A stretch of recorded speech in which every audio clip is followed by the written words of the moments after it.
कल के प्रसंग में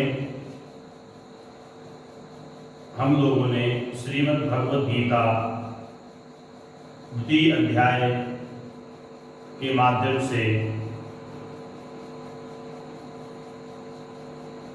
अर्जुन का विषाद युग को श्रवण किया। अर्जुन को शोक हो गया, अर्जुन को मोह हो गया। उस मोह के कारण अर्जुन कोई निर्णय नहीं ले पा रहे।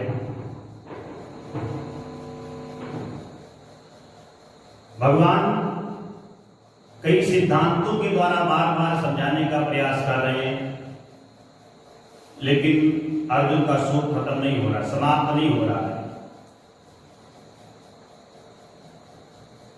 मानो कि अर्जुन ने भगवान से कह दिया, शिष्यस्ते हम साधिमाम ताम प्रपन्न, हम आपके शिष्य हैं, जिसमें हमारा कल्याण हो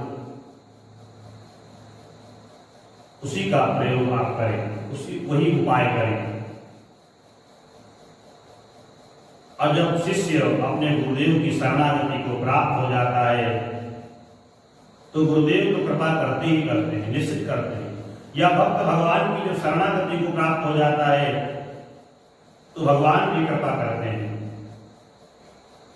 गुरुदेव क्या करते हैं, प्रभु क्या करते हैं। तो आज प्रथम गुरुदेव का विवेचन करेंगे। अपने शिष्य के प्रति गुरुदेव करते क्या है, उनका कार्य क्या है, संभालते क्या है, शिष्य के अंदर क्या प्रवेश करते हैं। छोटा सा उदाहरण है, जैसे मिट्टी में गड़ा हुआ आलू या मिट्टी में पड़ा हुआ आलू, क्या उसको कोई उसकी तरफ कोई ध्यान देता है क्या उसको कोई खाता है क्या? कोई नहीं ध्यान देता। पता नहीं कितने आलू मिट्टी में पड़े हुए हैं, खेत में गड़े हुए हैं, लेकिन कोई भी खेत में आलू लेने के लिए नहीं जाता, किसी का ध्यान नहीं है। फिर उसी आलू को माताएं काटती हैं चाकू से, छिकल को अलग कर देती हैं, उसके बाद पानी से धुल करके बढ़िया से तेल मसाले में बटलोई में उसको बनाया जाता है। अब बनाने के बाद अग्नि के ताप पे उसको तपा करके वो साग उत्पन्न हो जाता है, वही आलू। उसी आलू को कोई देखना पसंद नहीं करता था, लेकिन अब वो साग बन गया आलू।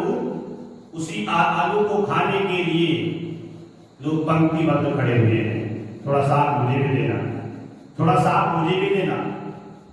तो आलू तो वही है जो पहले था, लेकिन उस आलू को काटा गया, उसका छिकल उतारा गया, अग्नि में तपाया गया, तेल मसाला डाला गया और तब पक करके तब वही आलू साग बनकर तैयार हुआ। आज उसी आलू को प्राप्त करने के लिए लोग कहते हैं थोड़ा और चाहिए, मुझे थोड़ा और साग चाहिए। तो उसी प्रकार ये जो मानव है ना, ये मिट्टी में पड़ा हुआ है। जब तक वही मानव मिट्टी में पड़ा होता है, यानी संसार के चक्कर में पड़ा होता है, तब तक कोई उसकी तरफ ध्यान नहीं देता। होंगे कोई देखता भी नहीं, लेकिन उसी मानव को जब गुरुदेव अपनी करुणा के जल से जब उसका सिंचन करते हैं, अपनी करुणा के जल से उसको स्नान कराते हैं और उत्तम जल से, करुणा रूपी उत्तम जल से स्नान कराते हैं, उपदेश द्वारा ज्ञान वैराग्य और भक्ति के जो ज्ञान वैराग्य जो भक्ति रूपी जो मसाला है उससे और तपस्या रूपी बटलोई में उसको जब पकाया जाता है, उसको तपाया जाता है, तो वही शिष्य एक दिन दिव्य साग बन करके निकलता है। उसको समाज में लोग, दुनिया वाले उसको मिलना चाहते हैं, उसके दर्शन करना चाहते हैं, उससे ज्ञान प्राप्त करना चाहते हैं, लेकिन गुरु बिन होई न ज्ञान। तो जो गुरु की शरणागति, गुरु के सानिध्य में जाकर के अध्ययन करता है, तपस्या करता है, स्वाध्याय करता है, भक्ति ज्ञान वैराग्य का ज्ञान प्राप्त करता है, समाज में उसी को लोग पसंद करते हैं, समाज में उसी के लोग मिलना चाहते हैं, समाज में उसी का इंतजार करते हैं और समाज में उसी की गरिमा है। बिन गुरु होई न ज्ञान, ज्ञान की होई विराग बिन। कहते हैं कि जो शरीर मिला है ना, शरीर जो है ये भगवान की कृपा है। भगवान की कृपा से ये शरीर मिलता है, लेकिन जीवन भगवान की कृपा से प्राप्त होता है, लेकिन जीवन, उस जीवन को जीने की कला जो हमको प्राप्त होनी है, जीवन को जीने की कला जो मुझे कहीं सीखनी है, तो वो गुरुदेव की शरण में प्राप्त होती है। जीने की कला भगवान नहीं सिखाते, वो जीवन देने वाले हैं, लेकिन जीवन की कला आपको जो प्राप्त करनी है तो गुरुदेव के पास जाओ। जैसे मार्केट में आपको माइक तो मिल जाएगी, लेकिन बोलने की कला आपको गुरुदेव ही सिखाएंगे। मार्केट में हारमोनियम तो मिल जाएगी पैसे लगाने से, लेकिन हारमोनियम बजाने की कला आपको सीखनी है तो गुरु करना पड़ेगा, तभी कला आएगी। लेखनी तो आपको मार्केट में प्राप्त हो जाएगी, लेकिन लेखन की कला जो सीखनी है तो गुरुदेव के पास जाना पड़ेगा। आपको तबला मिल जाएगा, लेकिन जो उसको बजाने की कला जो आपको सीखनी है तो गुरुदेव के पास जाना पड़ेगा। बिना गुरु के आपको वाद्य यंत्र बजाना नहीं आएगा। उसी प्रकार से अब कोई कहता है, अब तबला में स्वर निकलता है ना, हारमोनियम स्वर निकलता है, तो पर्दा खींचना पड़ता है। अब पर्दा खींचना पड़ेगा, एक हाथ से पर्दा खींचेगा, एक हाथ से रीड चलाएगा, स्वर चलाएगा, तभी तो स्वर निकलेगा। तबला में वही होता है, तबला को पहले ट्यून फिट करने के लिए, उसको सेट करने के लिए जो तबला वादक होता है तो वो हथौड़ी लेकर के पहले सेट करता है, स्वर मिलाता है। अच्छा स्वर मिल जाएगा तो हथौड़ी मारना बंद कर देगा। तो अच्छा स्वर निकालने के लिए, जैसे वायलिन जो बजाता है तो हाथों से बजाता है, उसमें खूंटी होती है, सितार में खूंटी होती है, तो खूंटी ऐंठता है, स्वर मिलाता है, और जिस क्षण स्वर मिल जाएगा उसी क्षण वो खूंटी ऐंठना बंद कर देगा। उसी प्रकार से हमारे जीवन में भी जो गुरुदेव है ना, हमारी भी खूंटी ऐंठते हैं, हमारे ऊपर भी हथौड़ी बजती है। तो कोई कान, ये कान है ना, ये खूंटी है, ये कान क्यों ले जाते हैं? क्योंकि आपका स्वर समझ आए। आपका स्वर संभालने के लिए हथौड़ी कहां से आती है? हथौड़ी रूपी कोई चपाटी मारता है तो कोई छड़ी मारता है, किस लिए? कोई विवाद है क्या, या कोई दुश्मनी है क्या? नहीं, आपका स्वर संभालने के लिए, आपको तराशने के लिए, आपको पकाने के लिए, आपको सदमार्ग पे प्रवेश कराने के लिए। और जो बेसुरे होते हैं, यदि तबला पहले से सेट हो तो उसमें हथौड़ी नहीं बजेगी, लेकिन जो बेसुरा तबला होता है, जो रीड कंसरी होती है, उसी को बादक लोग रीड निकालते हैं, उसमें फूंक मारते हैं, साफ करते हैं, ब्रश चलाते हैं, और जो रीड सही होती है उसको कोई छेड़ता नहीं है, बस स्वर निकालता है। उसी प्रकार से जीवन में गुरुदेव की शरण में तो जाना ही पड़ेगा। और जब गुरुदेव कृपा करेंगे, भक्ति ज्ञान वैराग्य रूपी और तपस्या रूपी भट्टोई तुझे पकाएंगे, और अनुशासन रूपी अग्नि से जब मैं तपूंगा तभी अच्छा स्वर मेरे अंदर आएगा। और जो गुरुदेव की शरण में जाता है और जो गुरु की शरण में जाकर के ज्ञान प्राप्त करता है, उसके अंदर भी कंसुरापन दूर होकर के दिव्य स्वर प्रवेश हो जाता है। तो आज भगवान के पास में अर्जुन पहुंचे, कहते क्या है? बोले शिष्य हम साधिमाम प्रपन्न, मैं आपका शिष्य हुए, गुरुदेव कृपा करो। हे प्रभु हमारी रक्षा करो, मैं शोक मग्न हो चुका हूं, मैं मोह ग्रसित हो चुका हूं। इतना जब अर्जुन ने कहा तब भगवान बोले, अरे अर्जुन, भगवान उवाच कि अशोच्यानन्न शोचस्तम प्रज्ञावादांश्च भाससे गतासून गतासूंश्च नानुशोचन्ति पंडिताः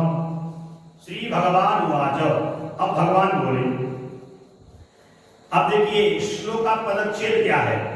कहते हैं कि अशोच्यान, अशोच्यान माने होता है जो शोक के योग्य न हो, जो शोक के योग्य न हो।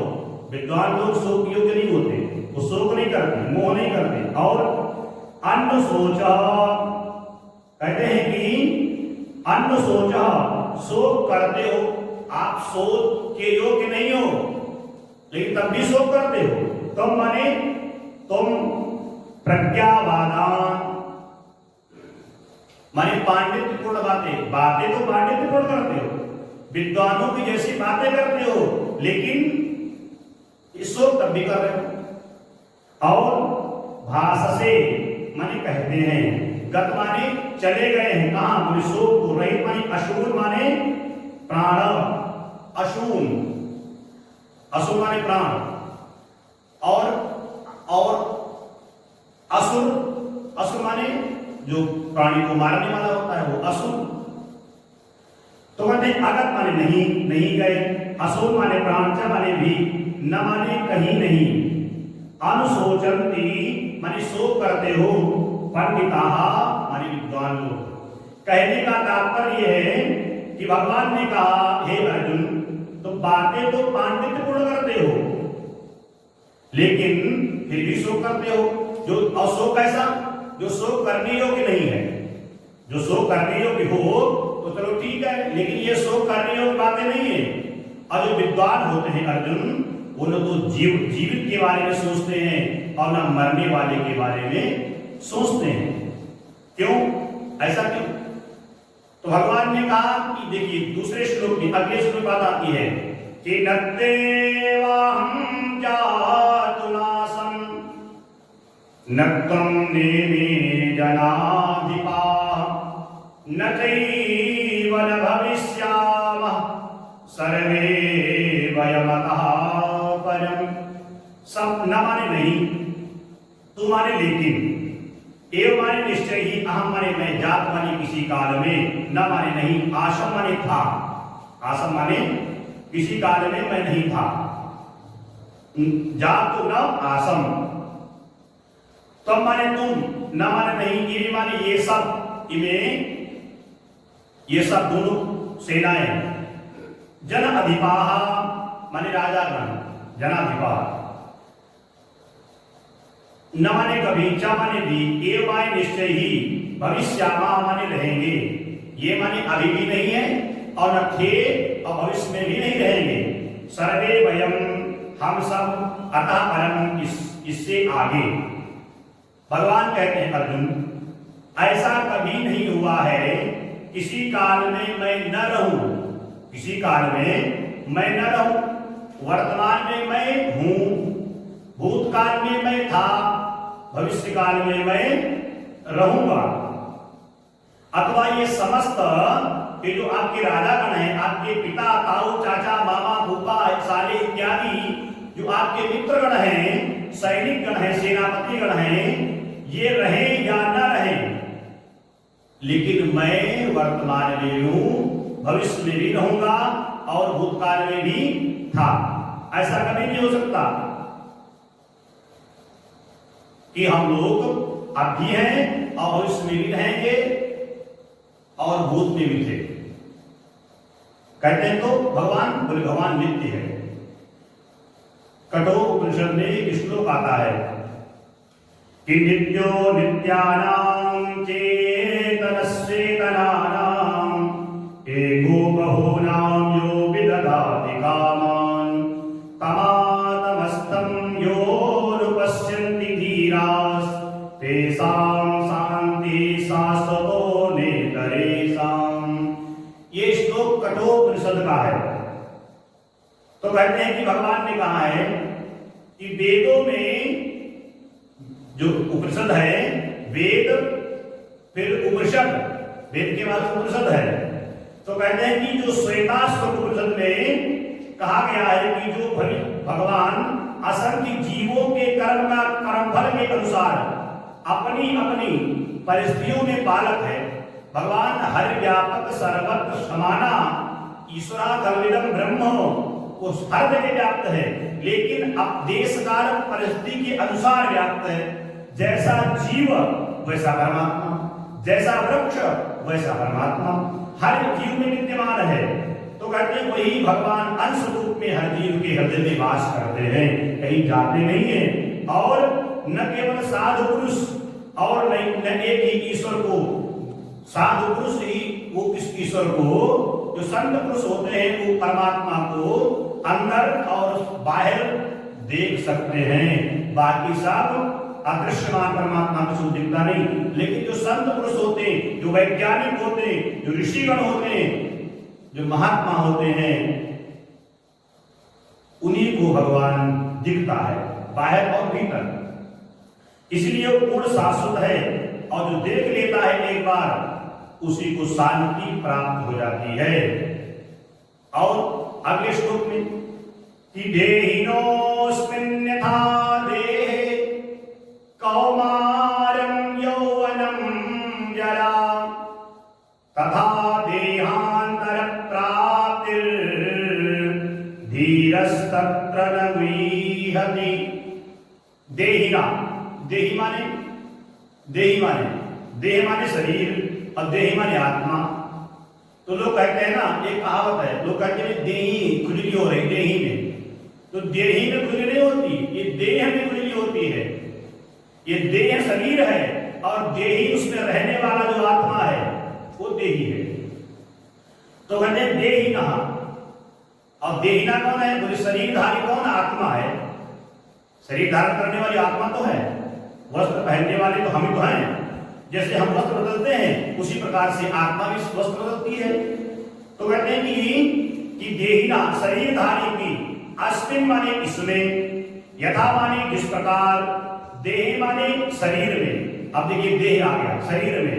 कौमारम बाल्यावस्था, यौवनम यौवनावस्था, तारुण्यवस्था, जरा माने वृद्धावस्था, था माने उसी प्रकार, देह माने अंतर, शरीर में स्थानांतरण की प्राप्ति माने उपलब्धि, धीरा माने धीर व्यक्ति, तत्र माने उस विषय में, न माने कभी नहीं, मुह्यत माने मोह को प्राप्त होता है।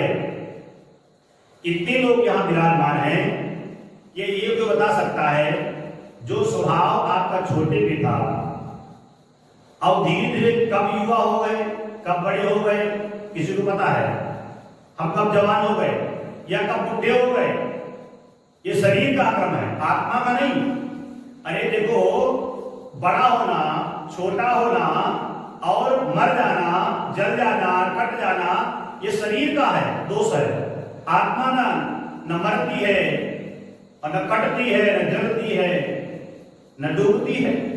ये मरता कौन है? शरीर। तो कहते हैं कि बाल्यावस्था में जो स्वभाव था और धीरे धीरे वो आप बड़े चले गए, लेकिन आपको ये लगा नहीं कि हम बड़े हो गए। आपके शरीर को देख करके समाज में लोग कहने लगे अब भैया बड़े हो गए, शादी हो गई, युवावस्था को प्राप्त हो गए, लेकिन तुम्हारे अंदर कोई जो बात की जाए तो आपका स्वभाव वैसा ही रहेगा। संगत करते करते परिवर्तन हो सकता है, लेकिन आपको पता नहीं लगा हम युवा कब हो गए। जैसे किसी बोर्ड में हम प्लग लगाते हैं, जब प्लग लगाते हैं जो उसी लाइन पूरी चल रही है, उसी लाइन में जो मैंने प्लग लगाया पंखे का, तो पंखा एकदम थोड़ा उसमें कंपन आया क्योंकि करंट पहुंच गया, चलने लगा। लेकिन हमारे अंदर कभी कंपन आया क्या? लोग कहते हैं 25 साल के बाद में व्यक्ति युवा हो जाता है। क्या कभी 25 साल पे कंपन आया, हम युवा हो गए? क्या जानकारी किसी को मिली अभी तक? नहीं मिली, क्योंकि वो पता ही नहीं हम युवा कब हो गए, वृद्धत्व को कब प्राप्त हो गए, ये भी नहीं पता, कोई निश्चित डेट नहीं है। तो इसलिए क्यों मोह करते शरीर पे? सबको मरना है और आत्मा कहीं मरती नहीं है। तो भगवान कहते हैं अर्जुन, जिस प्रकार शरीरधारी आत्मा इस वर्तमान शरीर में बाल्यावस्था, तरुणावस्था, वृद्धावस्था में निरंतर अग्रसर होता रहता है। ये जो आत्मा है ना, ये बाल्यावस्था, युवावस्था और फिर वृद्धावस्था निरंतर अग्रसर होता रहता है। उसी प्रकार मृत्यु होने पर आत्मा दूसरे शरीर में चला जाता है। वो न बुढ़ा होता न युवा होता, वो एक ही जैसा रहता है शुरुआत से अंत तक, बदलता नहीं है। और धीर व्यक्ति ऐसे परिवर्तन से मोह प्राप्त नहीं होता है। जो धैर्यवान व्यक्ति होते हैं, सत्संगी व्यक्ति होते हैं, उनको मोह नहीं व्याप्त होता है, वो मोह से रहित है। और अगले श्लोक देखिए, बोले मात्रा स्पर्शास्तु कौन्तेय शीतेष्णु सुख दुःखदा आगमापायिनो नित्यास् तांस्मृतिक्षस्व भारत। अब देखिए इसका परिच्छेद, मात्रा स्पर्शा इंद्रिय विषय। मात्रा का मात्रा क्या है? बोले पंच तन्मात्राएं। पंच तन्मात्राएं कौन है? बोले स्पर्शा कौन कौन सी? बोले शीत, उष्ण, सुख, दुख। ये तर्क कहता है तन्मात्राएं कौन है? बोले रूप, रस, गंध, स्पर्श, ये तो तन्मात्राएं हैं। तो पंच तन्मात्राएं जो है, मात्रा स्पर्शा, स्पर्शा आदि जो तन्मात्राएं शरीर में है, उत्तु माने केवल कौन्तेय माने हे कुंती पुत्र, शीत माने जाड़ा, उष्ण माने गर्मी, सुख माने सुख, दुख माने दुख, दा माने देने वाले। ये तन्मात्राएं हैं, यही जाड़ा, गर्मी, सुख, दुख को प्रदान करने वाली हैं। आत्मा में कुछ नहीं होता। आगम माने आना जाना, और अपायिना माने जाना, अनित्या माने क्षणिक, ये क्षणिक है। और तार माने उनको, तितिक्षस्व माने सहन करने का प्रयत्न करो। भारत माने हे भरतवंशी। तितिक्षा माने क्या होता है? तितिक्षवा कार्मिका, एक श्लोक भागवत में आता है। तितिक्षा जानने की इच्छा मान लीजिए, तो कहते हैं इस विषय को जानने की इच्छा करो। हे भरतवंशी श्रेष्ठ अर्जुन, तुम इस विषय को जानने की इच्छा करो। ये शरीर का विषय है, आत्मा का विषय नहीं। इसमें तन्मात्राएं हैं, उनके द्वारा हमको, भाई देखिए शीत स्पर्श का है ना, रूप, रस, गंध। रूप कहां से दिखता है? नेत्रों से, ये तो शरीर में है, आत्मा में क्या? और शब्द कहां सुनाई पड़ता है? बोले कानों से। रूप, रस, गंध। गंध कहां से? सुन कहां से आती? कोई नासिका से। स्पर्श बोले त्वचा से। तो ये सब तन्मात्राएं जो तन्मात्राएं इंद्रियों में व्याप्त है। अब इंद्रिय कहां? बोले शरीर में समाई हुई है। तो ये सब इंद्रियों का विषय है, ये शरीर का विषय है, ये तन्मात्राओं का विषय है, ये आत्मा का विषय नहीं है। इसलिए हे कुंती नंदन, सुख तथा दुख ये क्षणिक उदय तथा कालक्रम में उनका अंतर्ध्यान होना या सर्दी गर्मी ऋतुओं के आने जाने का के समान है। इसलिए हे भरतवंशी, इंद्रिय बोध से उत्पन्न होते हैं और मनुष्य को चाहिए कि वो अविचल भाव से उनको सहन करता रहे। सहन करना सीख ले अविरल भाव से। अग्रिम श्लोक, यम विना वितयन्ते ते पुरुषं पुरुषर्षभ समदुःख सुखं धीरं सोमतत्वाय कल्पते। कहते हैं यम माने जिस प्रकार, ही माने निश्चित रूप से, न माने कभी नहीं, और व्यथयन्ति, व्यथयन्ति माने विचलित नहीं करते। एते माने ये सब, पुरुषम माने मनुष्य को, पुरुष ऋषभ, ऋषभ देवते, पुरुषों में जो श्रेष्ठ होता है उसे पुरुष ऋषभ कहते हैं। बोले पुरुष में जो श्रेष्ठ है, सब माने अपरिवर्तनीय, दुख माने दुख में, सुखम माने तथा सुख में, धीरम माने धीर पुरुष को, सह माने वो, अमृतत्वाय मुक्ति के लिए, कल्पते माने योग्य है। भगवान कहते हैं अर्जुन, जो व्यक्ति, जो पुरुष सुख दुख में विचलित नहीं होता, सुख में रो नहीं, दुख में रो नहीं, और सुख में सो नहीं। जो सुख होता है तो सोने लग गए, अब तो ऐसा कोई दिक्कत नहीं, दुख आया तो रोने लग गए। तो सुखे दुखे समम कृत्वा लाभा लाभौ जया जयौ। कहते हैं कि सुख में रोना नहीं और दुख में हंसना नहीं, जो इसमें दोनों में विचलित नहीं होता और इन दोनों में संभाव रखता है, वो निश्चित रूप से मुक्ति की योग्य हो जाता है। वही निश्चित रूप से मुक्ति का अधिकारी बन जाता है। कौन? बोले सुख दुख समम कृत्वा लाभा लाभो जया जयो। हानि हो गई तो उन्होंने माथा पकड़ लिए, और एकदम लाभ हो गया बिजनेस में तो किसी को समझना नहीं, अहंकार आ गया। तो दोनों में बराबर जो रहता है, सच्ची में मुक्ति का अधिकारी वही है।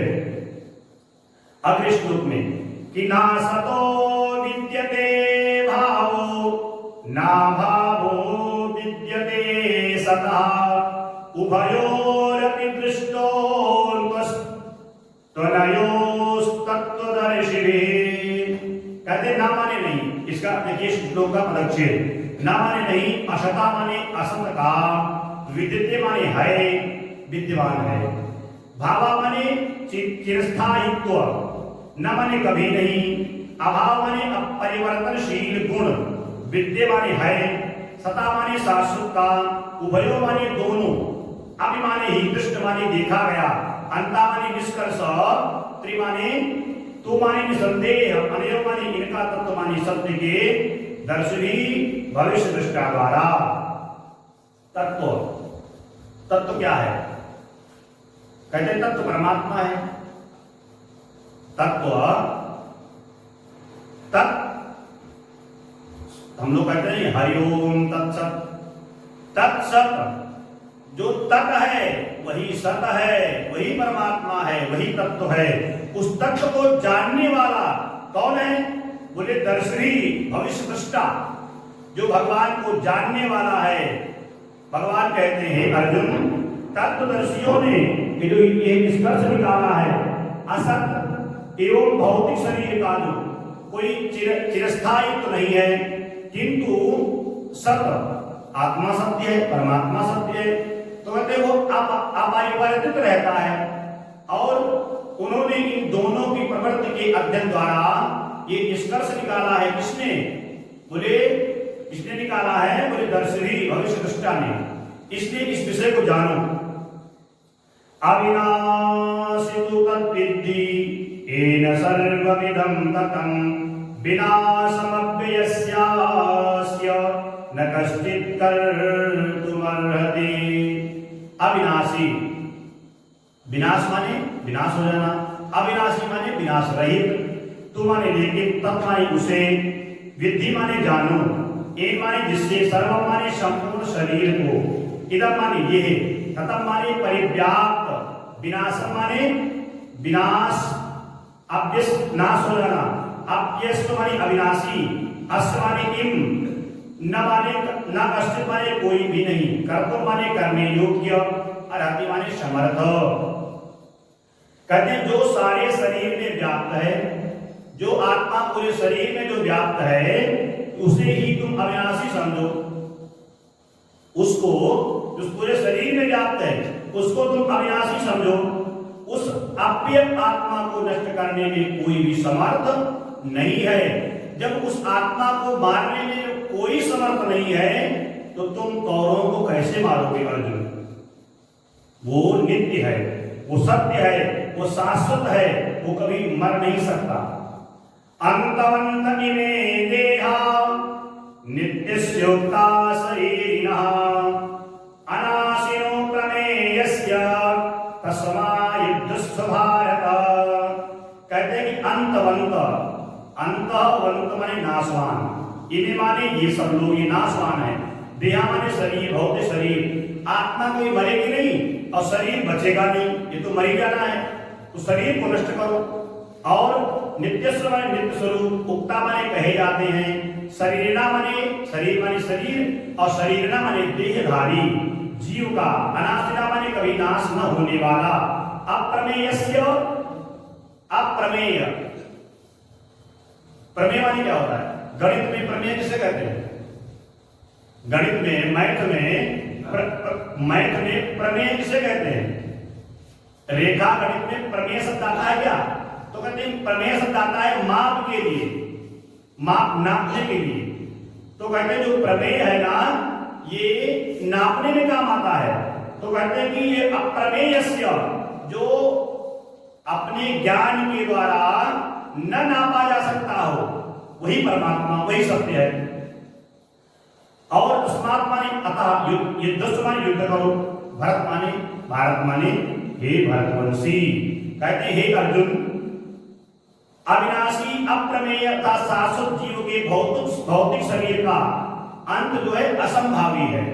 शरीर तुम ये मर जाना है, आत्मा अविनाशी है, आत्मा का नाप भी कोई नहीं कर सकता, कोई माप नहीं कर सकता, परमात्मा का माप नहीं कर सकता, ये अप्रमेय है। और तो कहते हैं कि शरीर का एवं भौतिक शरीर का अंत असंभावी है और अतः अवश्यंभावी है। अतः हे भरतवंशी तुम युद्ध करो, शरीर तो मर ही जाना नहीं, आज तो कल मरेगा, आत्मा मरती नहीं, तो तुम युद्ध करो, भगवान ने आदेश दिया। और कहते हैं कि लेकिन तब भी अर्जुन को कुछ होश नहीं आया, वो मुंह लगाए बैठे हुए हैं। भगवान ने फिर कहा यएनं वेति हन्तारं यस्तेनं मन्यते हतम् उभौ तौ न विजानीतो नायं हन्ति न हन्यते। भगवान कहते हैं हे अर्जुन, जो इस जीवात्मा को मारने वाला समझता है, जो व्यक्ति इस जीवात्मा को मारने वाला कि हम उसको मार देंगे, तथा जो इसे मरा हुआ समझता है, कोई कहता है आत्मा है ही नहीं, परमात्मा, विज्ञान कहती है कि परमात्मा कहीं नहीं है, लेकिन अध्यात्म कहता है कि हर व्यापक सर्वत्र समाना, जीवात्मा शरीर में, हर जीव में, कण कण में है व्याप्त ईश्वर। कहते हैं जो इसको मारने वाला समझता है या इसे जो मरा हुआ समझता है, ये दोनों ही अज्ञानी है। ये ज्ञानी नहीं, ये अज्ञानी है, क्योंकि आत्मा न तो मरता है और न ही मारा जाता है। अगला श्लोक देखिए, इस विषय को सिद्ध करता है कि न जायते म्रियते वा कदाचित् नायं भूत्वा भविता वा न भूयः अयो नित्यः शाश्वतोऽयं पुराणो न हन्यते हन्यमाने शरीरे। शास्त्र कहता है, भगवान ने कहा है अर्जुन, कहते आत्मा के लिए किसी भी काल में न तो जन्म का विधान है और न मृत्यु का, न जन्म है न मृत्यु है, वो जन्मता भी नहीं, मरता भी नहीं, और न तो कभी जन्मा है न जन्म लेता है, न जन्म कभी भविष्य में लेगा। वो अजन्मा है, वो नित्य है, वो शाश्वत है, वो पुरातन है, इसलिए शरीर के मारे जाने पर वो कभी मारा नहीं जाता है। इसलिए हे अर्जुन तुम युद्ध करो।